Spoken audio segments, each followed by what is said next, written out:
As we begin, this is on. Hello, great. As we begin, we would like to acknowledge that this service is being held by a community that gathers on the stolen traditional lands of the Massachusetts, Nipmuc, Pawtucket, and Wampanoag people. We pay respect to the elders who lost their lives in the colonization of this land and recognize that these indigenous tribes are still today facing violations of sovereignty, territory, and water. We also give thanks for the earth we walk upon, the waters, the life-giving plants, and all the earth's creatures, as well as the wind, sun, moon, and stars. We recognize this is just the first step in moving towards right relationship with Native peoples and healing of the earth. Good morning, and welcome to First Parish Church of Stowe and Acton, FPC, to our members and friends, a welcoming spiritual community. My name is Brendon Chetwynd. I currently serve as your pledge secretary and will be joining the Board of Trustees in just a couple of weeks. If this is your first time with us, we welcome you. I'd like to introduce our minister, the Dr. Reverend Cynthia Landrum, and a few of our staff and invite them to wave if they're present as they're named. I think we have Michelle Cote, our regrettably departing Director of Religious Education, and any other staff members who are here are welcome to raise a hand so I don't have to scan the entire crowd. Please, oh, Brad, I'm sorry. Please feel free to ask any of these people for more information about our church and its programs after the service or by email. Our staff are listed in the order of service and I invite them to wave, which I already did. Please feel free to ask any of these people. We also invite you to check out our webpage for news and information, and you can also sign up there for our newsletter and email alerts. For your safety and those of you around you, we ask you to keep your masks on and properly over your nose. Please check with the people you're talking to about what distance they would like you to be at, and please make sure the air filters are on when you congregate in the room, which I hear lots of humming noises, so that's a good sign. After the service, it's custom to have our coffee hour. We have not begun to actually serve coffee yet, but we encourage you to go to the fellowship hall after the service. Oh, I was going to get there, but my brain is going in order. So scratch the fellowship hall. We're going to be going outside and enjoying a nice picnic. Okay, here are the major announcements. And I'm going to, in the brevity interest of time, I'm going to recommend that you go through your order of service, in which we have listing of all the summer services, which you're welcome to join us. But more importantly, I think I have a partner in crime here today. Do we have a Nancy?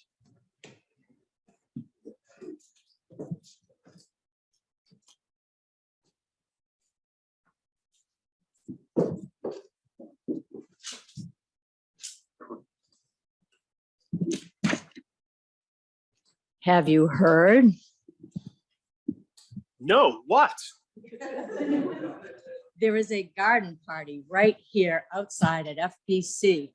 When? This coming Saturday, June 18th, starting at 2 o'clock. Maybe. I maybe received an invitation, but that sounds so exciting. What is happening? There will be food and drinks with music outside behind us in the kitchen garden. Then around 3 o'clock, we're going to Fellowship Hall to have a live auction finally. Great. Will it be like auctions in the past with those great dinners, fabulous services such as Handy Person and Adventures? Absolutely. There will even be some silent auction items that you'll be able to bid on and take home with you that night. Wow. What should I wear? Your garden party hat. There is a hat contest and something comfortable for a garden party. Oh, did I tell you there's also a flower arrangement contest? Let Sharon Brownfield know if you're interested. And isn't there an online auction that has already started? Yes, it started on Wednesday and closes June 22nd. Food, social events, gift cards, jewelry, and much, much more. Well, I will definitely be there in my finest. Is there something I can do? Why, yes. This is our first hybrid auction. And we'll need lots of helpers for our garden party. So please sign up on our volunteer link on FPC Announce or on the website. Childcare will be provided. Terrific. This sounds like so much fun, and childcare will be provided. I will definitely sign up to help, whatever setup, proxy bidding, whatever you feel comfortable with, of course. Looking forward to seeing you there. I wouldn't miss it.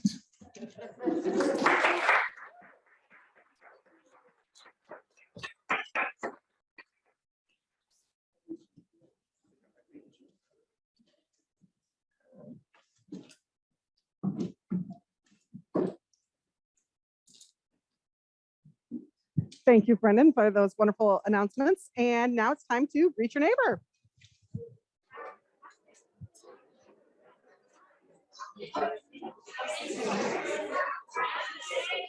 Hello, everyone. Good morning, everybody. Hi, everybody. How's all the Zoomers today? Morning. Good morning. Can you hear me? Yes. Helen, hi. Hi. My sound wasn't working during our small group, so I'm glad I'm here. Oh, yeah, we can hear you fine, Helen. Good. Talk to you all later. Yeah. Hi, Peter.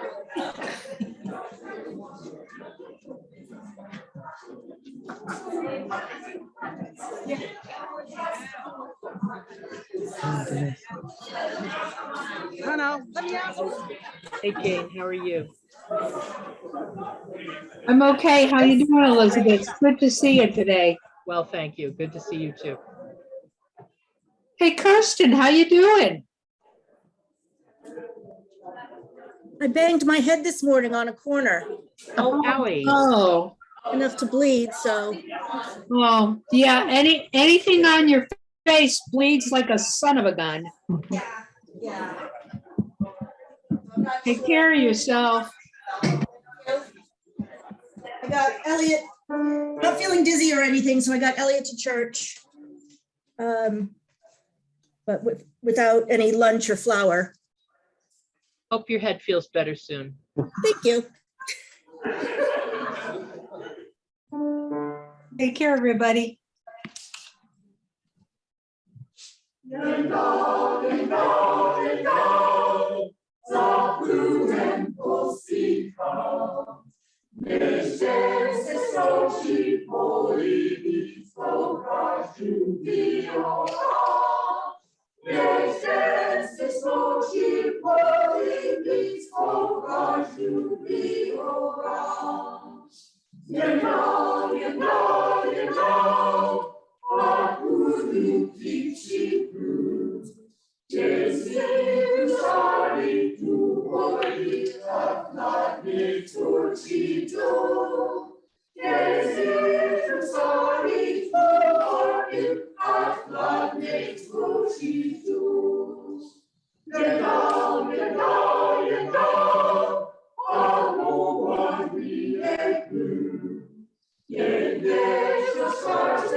Good morning, everyone.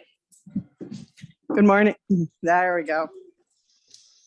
Our opening words this morning are by Jennifer McLaughlin. As the first hint of green begins to peek through the barren ground, as that little sprig grows into a healthy stem, as that stem grows into a stalk and forms the bud, as that bud slowly opens to each new day to form a yellow daffodil, let us be like that first hint of green, renewed by the sun's warm rays and ready to emerge with a new energy, ready to face the day. And I'm going to invite Michelle Cote to light our chalice this morning. These are words by Amy Zucker Morgenstern. Within the heart of the flower, the fountain of beauty. Within the heart of community, a fire that warms and dances. In the heart of each of us, within the heart of each of us, a spark of the spirit of life. Holy, holy, holy. Thank you, Michelle. Our opening hymn is number 65, The Sweet June Days. Please rise in body and spirit and join in singing.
And please join in our covenant and affirmation.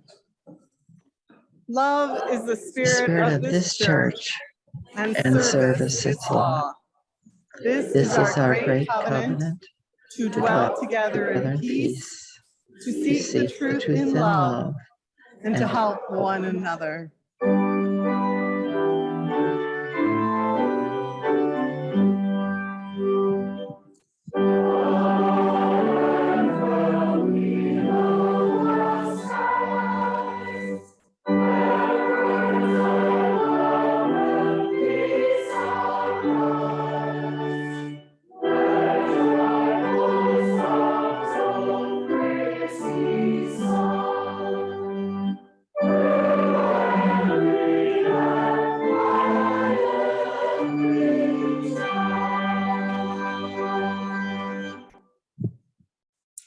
And now, please be seated.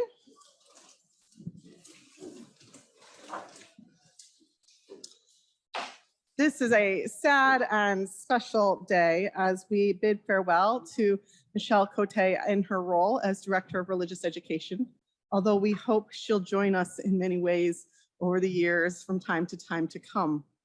Now I'm magically going to invite our board president, Sharon Brownfield. I say magically because she was on Zoom just a minute ago and now she's here in person. And then I think we'll have you come up and say some words and then have the whole Religious Education Committee come up. Michelle, come on up here.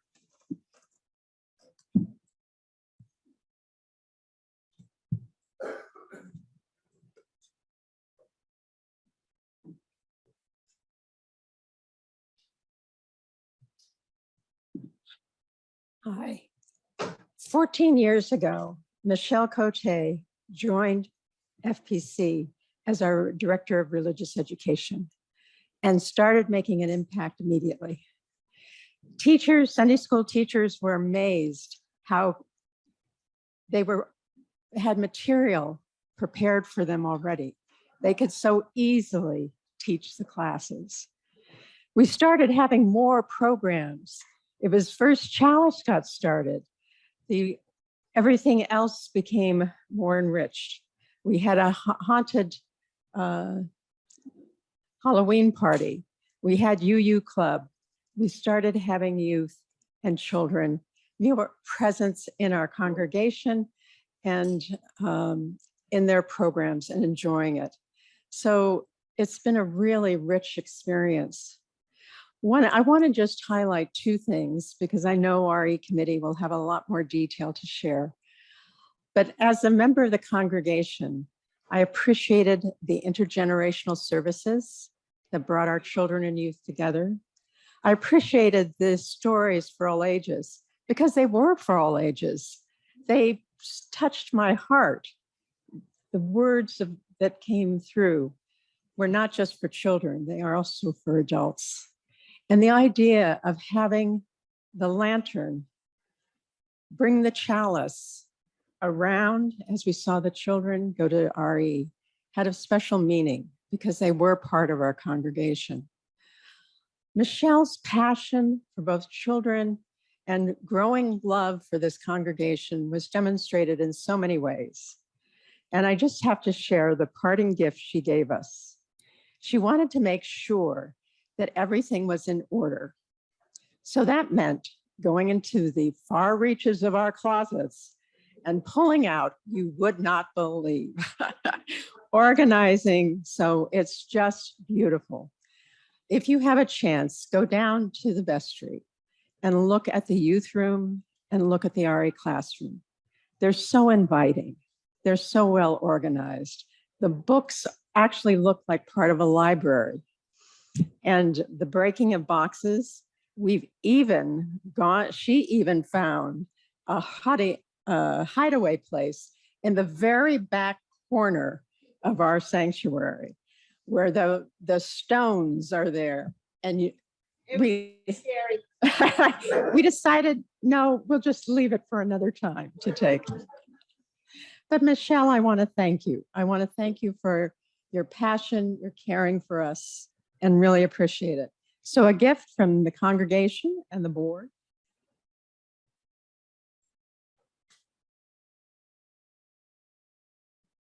And you know I'd have to wrap it in something that was reusable. Thank you very much. Sure. I do want to say though, when Sharon mentioned all the organizing and cleaning, that came with lots of help from other people too, not just me. Oh, thank you, that's beautiful. I love that, thank you. It's for those of you on Zoom that might not be able to see, it's a mug that has a beautiful chalice logo on it. That's our traditional thing. Coffee means so much in this faith. And now I want to invite forward the whole Religious Education Committee with some very special presentations for Michelle.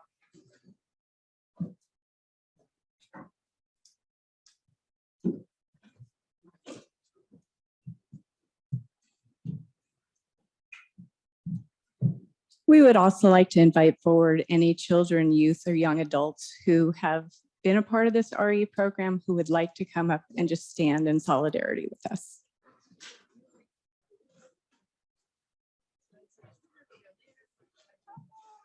Let's stay here for now. Come on up into the pulpit, folks. If you want. You need Russ to be up here, I think. Actually, you know what, we're gonna come down. Let's come down. Okay, let me get your microphones.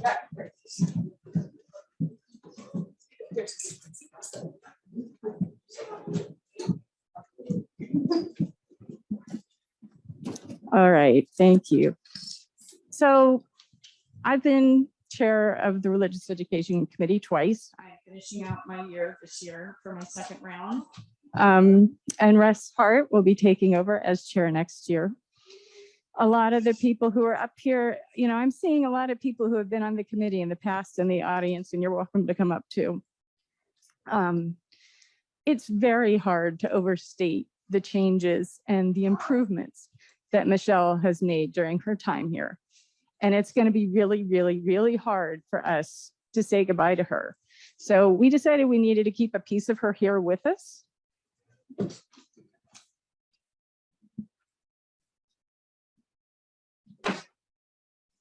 So we've created a plaque that we're going to be hanging in the RE space. Presented to Michelle Cote, 2008 to 2022, in honor of your 14 years of expert, compassionate, and wise leadership as Director of Religious Education of First Parish Church, given by your grateful Religious Education Committee. So this will be on the walls down in the RE space.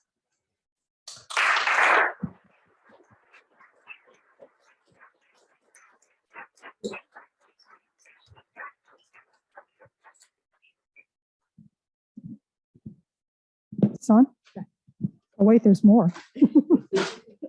So Michelle, on behalf of the RE committee,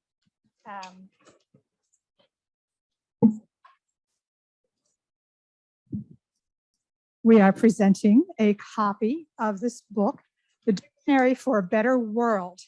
Now, this is a book the RE committee chose because it has wonderful inspirational words as well as just gorgeous illustrations.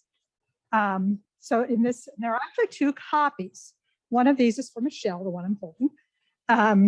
And it says, well, and we'll be a second copy in the RE library downstairs to, so we'll be able to use it into the future.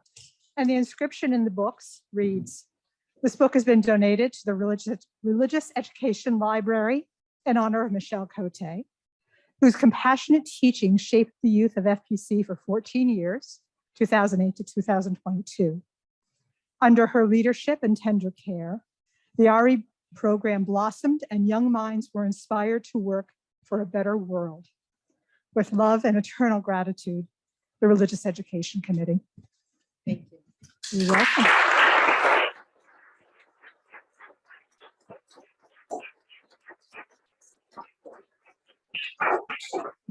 And I'm going to add a personal note. As a member of the RE committee, working with you, and as a teacher, a facilitator for all these years, it's been an absolute joy. And I wish you all the best.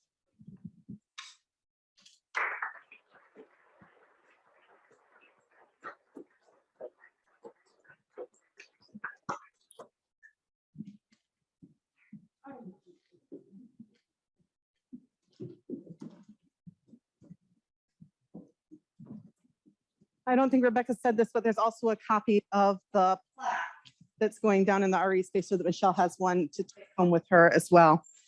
And now I want to invite up Michelle's family here too, because they've been a very important part of our community also. Alana grew.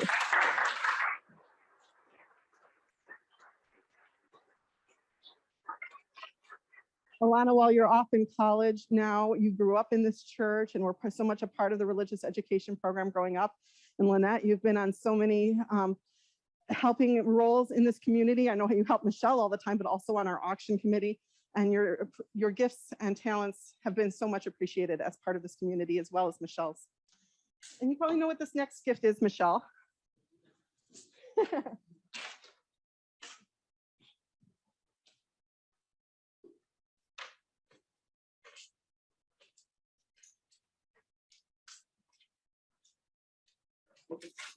You think you know?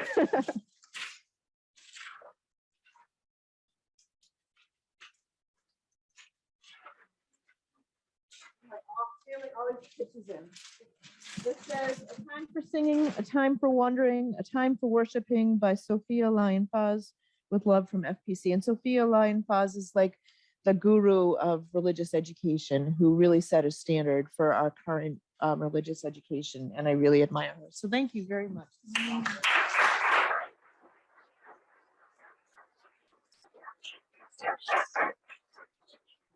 Every year at Christmas Eve, you and I have read those words, and I know that we kind of say which one of us gets to read them, because we both love those words so much, and that reading from Sophia Lyon-Faz has meant so much. So I wanted you to have that as well as a piece of FPC to take with you. One more word. I just want to say on a personal note how much I have learned from you, admired you, respected you as we've worked together these 4 years. I'm so sorry to see you go. I hope you will visit often, and that this will not be the end of seeing Michelle Cote around FPC. All right, I have something that I want to share with you all today. I'm going to do it from up here. It's kind of like my final message. Yes. Okay, I'm going to take this off. Can you all hear me okay? Okay, I'm going to try and do this and keep my composure. So I stand before you today filled with mixed emotions, and it is indeed with a heavy heart that I must say goodbye. There are many reasons that I'm moving on. Two of the top reasons are that I've realized in the past year how much I enjoy working directly with children. So I'm pursuing employment that allows me to work with children in a full-time capacity. I also look forward to being able to have nights and weekends to focus on my family. I'm not retiring as many people assumed. I wish I could, but I'm not, nor will I be working with Lynette in home daycare. It seems that there's been a rumor circulating that I've been working with her for years, and I haven't worked with her at all in years. So that is not happening. So I'm not really sure where my path is taking. I just know it will be with children. I want to continue to share my love for seeing children grow and flourish. I have this book, I can't read the whole thing, called The Goodbye Walk. And in it, a little girl talks about needing to say goodbye to a favorite place by walking through the special places that she loved and saying goodbye, knowing that she will have these places etched in her memory. So I took a walk through FPC, and wow, there are a lot of memories in this place to say goodbye to. Some particular, I couldn't list them all, but some particular memories that stand out are the smiles and laughters and tears that I witnessed as I shared my messages for all ages. The smiles of congregants and especially proud parents as children lit and carried the lantern. The privilege of being able to help children and youth grow in this faith at FPC, knowing that they will be loved and always accepted. The Halloween parties and haunted houses, some particular memories of that are seeing Reverend Tom Rosiello wrapped in toilet paper as a mummy, the infamous switch dance, and the ladies in hats that came for years that were led by Nali Srivastava, who was ultimately dedicated to anything to do with kids. The youth groups, some which stand out in my memory more than others, coming of age, all groups, youth cons. We have had some amazing youth that have brought so much to this church and to the lives of others. Club UU, where kids learned early that church is about connecting and where I got to really know our younger children. The special services that I was fortunate to collaborate on, one of the more recent favorites being the one Reverend Cindy and I did about making congregations strong. And Ann Walker standing out as a shining role in plays this year and in the past as the UU Angel. And especially all our Ari Extravaganza skits where I was in the Twilight Zone, I was Yoda, I was some character in Dorothy and the Wizard of, there's so many different places I got to be in those skits. Christmas Eve services were children, some years so many children, and the joy of seeing the smiles as they took part in the nativity play. The auctions, fall fairs, pie sales, flower planting, fire performances, youth services that filled my heart. Reading the Tushy book with my child, Alana, once as a little kid, and then again because I begged her as she got older. First Parish is just filled with memories, so many more memories than I could ever list. So at this point, I'd like to thank some folks that helped in the creation of these memories. First off, the Religious Education Committee, who has been a pillar of support for me through the years. With so much laughter and community, they have helped me in the running of this program. In particular, I hold up Rebecca Stolnick, who was the chair when I first started and was again the chair in my family year. She has been the anchor many times for the RE program. Also with Sue Stewart, Susan Powers, Justin, Lindsay, Russ, and Laura Skorcheski, who served on the committee this year. And to each and every other person who has served on the committee through the years, you wouldn't believe how many people have served on this committee. I want to thank Reverend Cindy, Jolene, Brad, and Janet for being part of the staff team that worked on trying always to tend to the spirit and growth of this community. I thank my partner, Lynette, and daughter, Alana, for all their support, time, effort, lots of time, Alana would say, because she'd have to come at the crack of dawn and stay till the second service. And last minutes, could you please help me with, and they were always there. I thank the children and the youth that have been part of my life for 14 years, some who I've seen grow from infants that are full of fun and wisdom that we can still all learn from. Thanks to each and every youth that I've ever had the privilege of working with to be able to see you each grow into amazing young adults. I thank the parents who gave me the privilege of being involved in their children's life. And mostly, I want to thank each and every one of you here today and on Zoom who have created such a wonderful community at FPC that I am so honored to be part of. We have done some amazing work together. Each week, I tried to end my message for all ages with a charge for the week. So as I end my time here, I give you all a charge to continue to hold up FPC. Hold up how wonderful this community is, how we truly love and accept each other, how we stand up for others and accept all. Hold up and share our FPC with as many people that you can. Continue to love and support each other. Continue to live the love that FPC embodies. And as the book says, this is the only part I'm sharing from the book, at the end of a goodbye walk, your arms may be empty, but you are full of things to take with you.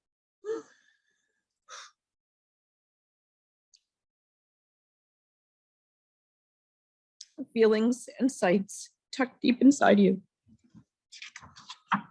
Memories to keep forever and ever. Thank you.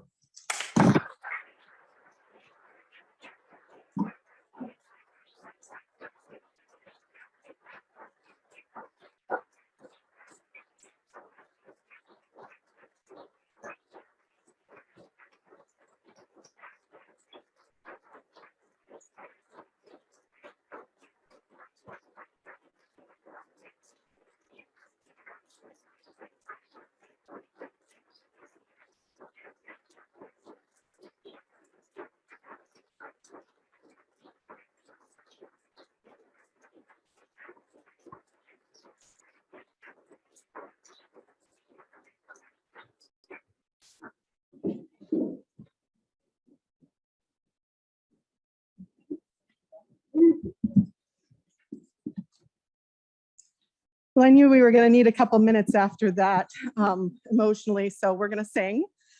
Please rise in body or spirit and join in hymn number 64.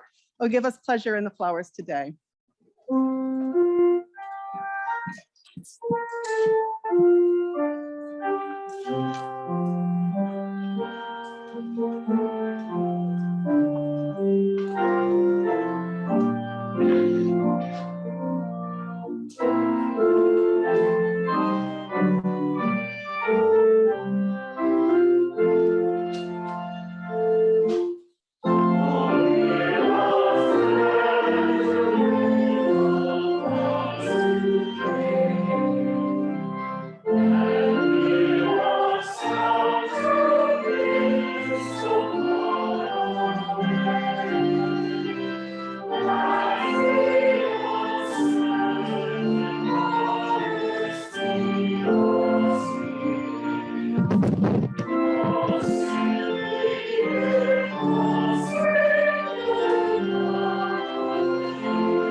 The Reverend Dr. Norbert Fabian Čapek was a minister who found Unitarian Universalism in America and thought, this is something my native country of Czechoslovakia needs, and so took it back to Czechoslovakia in 1921.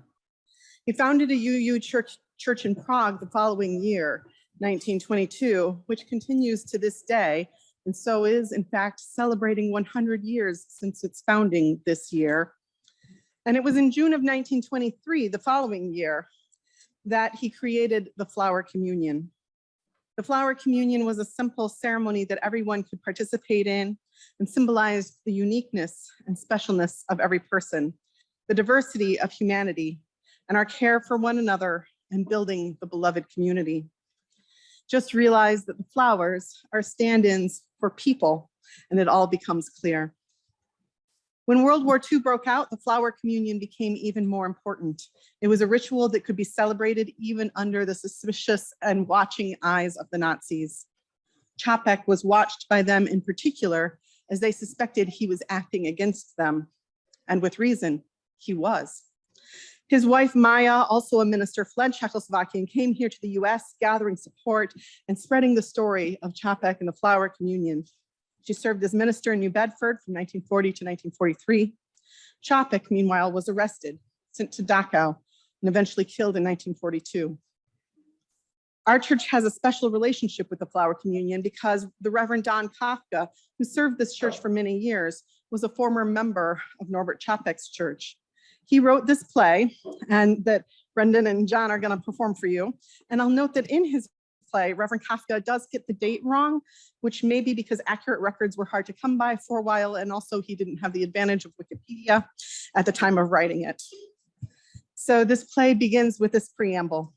Note, the conversation you are about to hear is an imaginary one, which might have occurred between my minister, Dr. Norbert Fabian Čapek of Prague, Czechoslovakia, and a German guard, Sergeant Willy Schacht, in a concentration camp at Dachau on Saturday, June 17th, 1943. Hold it, you. What are you doing here? Oh, good afternoon, Sergeant.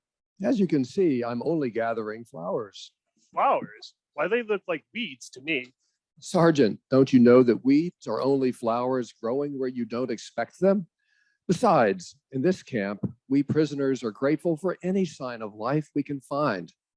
So they may be weeds to you, but they are flowers to us. But what do you do with flowers? You have more serious things to worry about. We plan to use them in a church service tomorrow. A church service?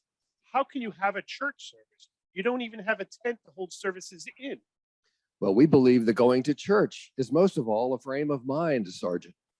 If even a few people gather together to focus their minds and hearts on the very highest they can possibly conceive, and as children of the evolutionary thrust of life, they celebrate the gift of life, it doesn't matter that they don't have a building. They must respect each other, seek the way of truth, invoke a peaceful world, and work for the common good. That's what's most important. You know I have to watch you anyway. The commandant is afraid you might be hiding weapons out here in the weeds, or flowers, or whatever they are. Well, I was just wondering if flowers can't be weapons themselves. You know, if men could only use them correctly, perhaps, flowers could be the only weapons we need. Bob, you've been out here in the sun too long. What kind of weapon is a flower? Answer me that. A gun is a weapon. A tank is a weapon. But what good is a flower as a weapon? No, Sergeant, you misunderstand. Flowers cannot be used as weapons against a soldier, but I believe they can be used against the things which make soldiers, against hatred and prejudice and greed. Nonsense. This is more of your queer Unitarian mutterings. Men have known flowers for centuries, but they've been soldiers even longer. Ah, well, that's true, Sergeant. But maybe men haven't learned yet to love flowers enough. Maybe if they spent more time with flowers, they wouldn't feel such an urge to be soldiers. All right, I'll go along with your game. What if men learned to love flowers? They would just fight over whom they belong to. Well, that is the trouble. And that is why men make trouble for other men, because they want to keep things for their own, flowers included. What would No, Sergeant, these flowers are not to be sold. It is because flowers are free and meant to be given away that they are beautiful. Only when they are freely given do they have the proper meaning, and they can be used for weapons of good. What are you going to do with those flowers, Doctor? Who will you give them to? There are only soldiers and prisoners in this camp, and you've admitted that flowers aren't any good against swords. These flowers are for the people who come to church to give to each other. They are very little things, but they can mean a great deal if you want them to. They can represent the value we have for one another, the beauty we see in a friend's face, the hope, whatever our lot, for the future. They can also represent the many different gifts which we have received from life, our various talents and skills and abilities which we share with each other all the time and which we are all blessed by. We don't usually realize that our happiness is the result of many people's contributions, but the sharing of flowers with those we love can help us to see that this is so, and it can make us more deeply grateful for all that we have. I don't understand how you and your tiny group of friends can feel gratitude over being in this place and knowing what fate awaits you. Dear Sergeant, it is exactly because we are a small band who exist in peril that our gratitude is so strong. Our very existence is a priceless gift, and no matter what should befall us, it is imperative that we should remember the precious values of our heritage, fellowship, and hope. What if I should attend your church service? Could I be accepted? And will you share a flower with me? If you come in sincerity and brotherly love, Sergeant, no one will turn you away. We will turn no one away who comes in peace. And as for a flower, here, you may have one of mine.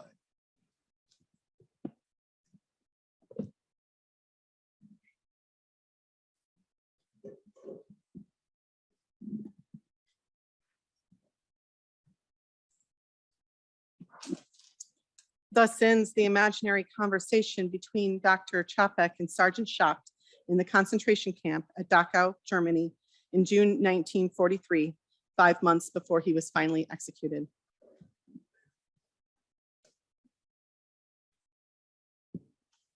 Our plate for the summer is shared with 3 different agencies. You can find more about them in your order of service. They are 3L Place, Cultivate Care Farm, and MARA, the local Maynard Anti-Racism Alliance. So for those 3 agencies' good work and the good work of this church, we will now gratefully receive the morning offering.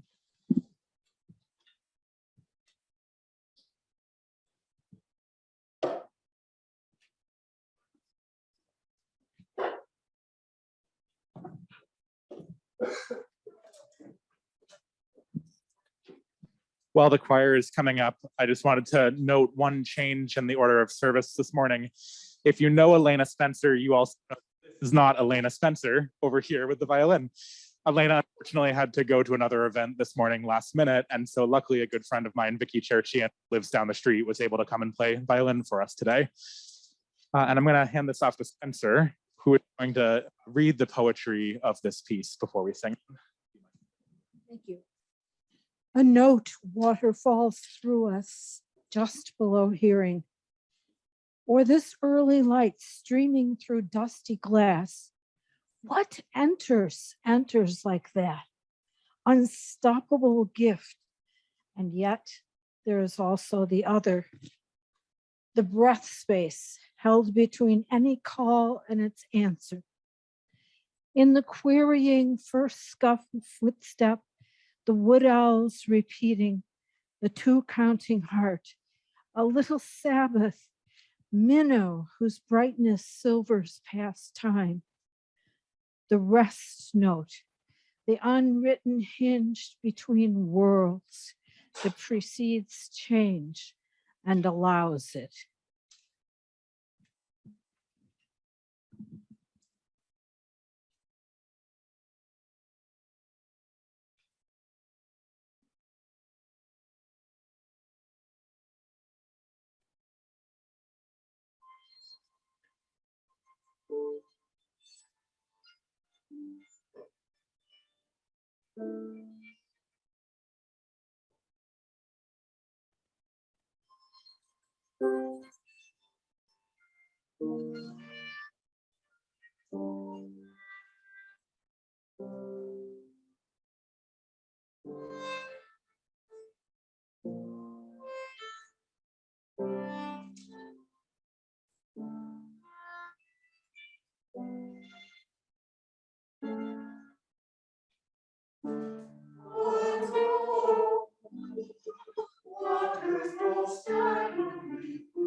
Streaming through the stigma.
Thank you, choir and musicians.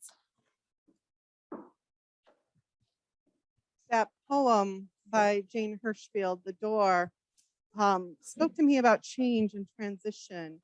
There's this moment about the breath note, this moment of pause that precedes the change and allows it. And I feel like that it's so appropriate today because we're in that moment again, as we're in a period of change and transition. It's been 3 years since we've had an inside flower communion ceremony. And while I keep saying, this is what I missed most, or this is what I missed most, and those things were all true, the children being in service particularly, the music being in service particularly, and all of you being in service particularly, it's also true that a big loss for me personally in the pandemic was not being able to do flower communion in that first year of in the spring.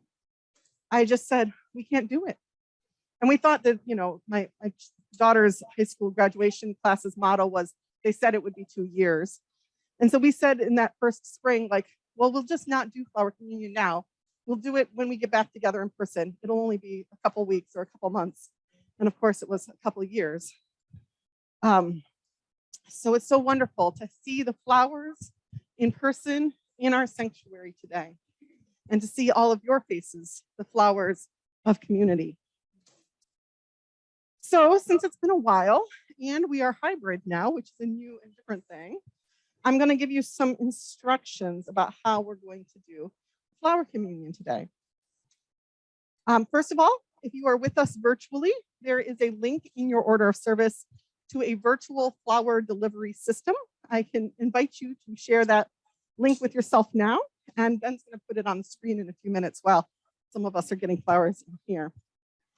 Secondly, if you are local-ish, and that means not in India or Arkansas or Michigan or any other places outside of the state of Massachusetts that you are coming to us from today, but if you are local-ish and you would like a flower brought to you, we have a congregation ready to bring you one.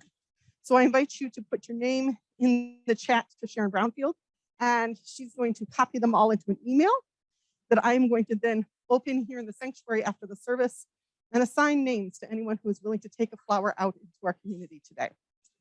So please do that at any time starting now. Those flowers will probably be delivered shortly after the picnic. For those here in the sanctuary, we're going to try to do this in a little bit of an orderly fashion in order to provide as much social distance as possible. So it's going to feel kind of Catholic. For those of you who are ex-Catholic, maybe. I don't know, because I'm not an ex-Catholic. So if it is, I'm not sure. We are going to start with this side of the sanctuary, starting with the back rows. You're going to come forward, hit your flower, go around, and return to your seat, just like the children do on Sunday, kind of. And back rows to the front. And then once this side is done and seated, we will go to this side. And you're going to do the same thing in reverse. You're going to start with the back rows, come around, get your flowers, and go to the back. Now, that unfortunately makes Michelle last, so I'm going to let you go first. Come on up, Michelle and family, and get your flowers. And last piece of instructions is, if you need a flower brought to you, please raise your hand and our ushers are ready to help with that. So, oh wait, I forgot I'm going to bless the flowers. Stay with me here a second. I'm going to bless yours too. There we go. These are Čapek's words. In the name of Providence, in the name of Providence, which implants in the seeds of the future of the tree and in the hearts of people, the longing for people living in human love. In the name of the highest, in whom we move and who makes the parents and the siblings what they are. In the name of sages and great religious leaders who sacrificed their lives to hasten the coming of peace and justice. Let us renew our resolution sincerely to be real family, regardless of any kind of bar which estranges one from another. In this holy resolution, may we be strengthened, knowing that we are God's family, that one spirit, the spirit of love, unites us. And may we endeavor for a more perfect and more joyful life. Amen. In the spirit of Čapek, in the spirit of peace and love and unity and the siblinghood of all people, we bless these flowers today.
And musicians, get a please do, or after the service.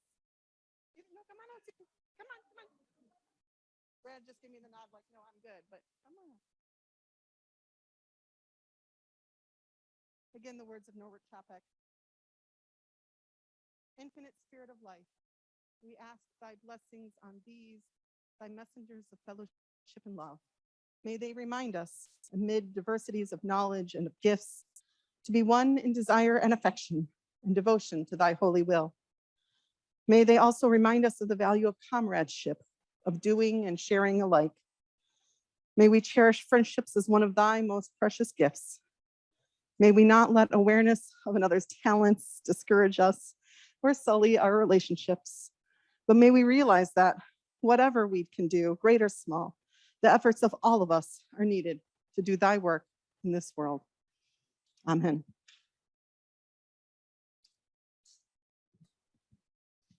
For all those joys and sorrows that are held in your hearts and minds, may they too be lifted up in the loving arms of community. In days of violence and Nazis marching the streets still, what better time to share in the joyous, beloved rainbow of community that is our flower communion. Amen. We're going to close our service today with our closing hymn. This is a hymn by Norbert Čapek, if you're not familiar with it, God's Vision Growing, and it's one of the hymns many hymns that he wrote. And we're going to sing verses 1, 3, 4, and 6. 1, 3, 4. 1, 3, 4. Okay. Please stand in body or in spirit.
I chose these closing words for you, Michelle, because they are by our friend and mentor, Liz Strong.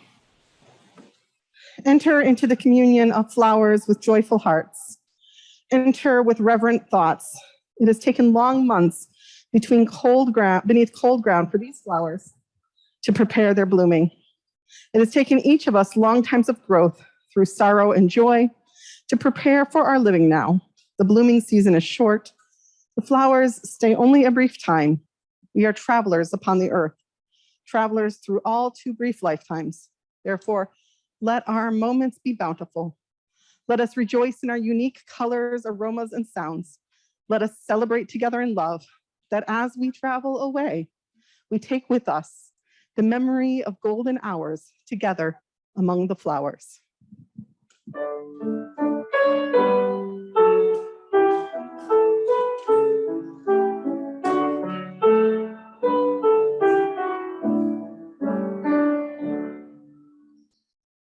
We sing with you till we meet again. As I praise with trusting for you, lay not silent, floating for you. We sleep with you till we meet again.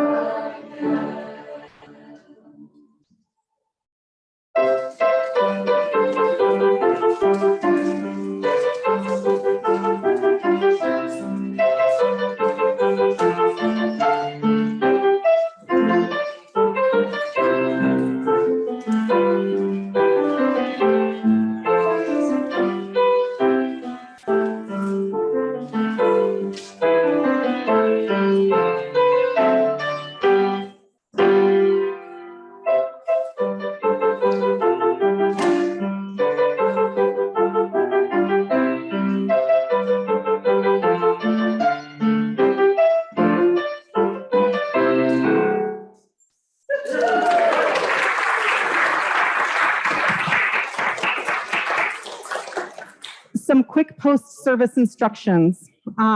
If you are staying for our church picnic, I think we'll picnic mostly over here under the shade. If you want sun, back behind the building towards the kitchen garden.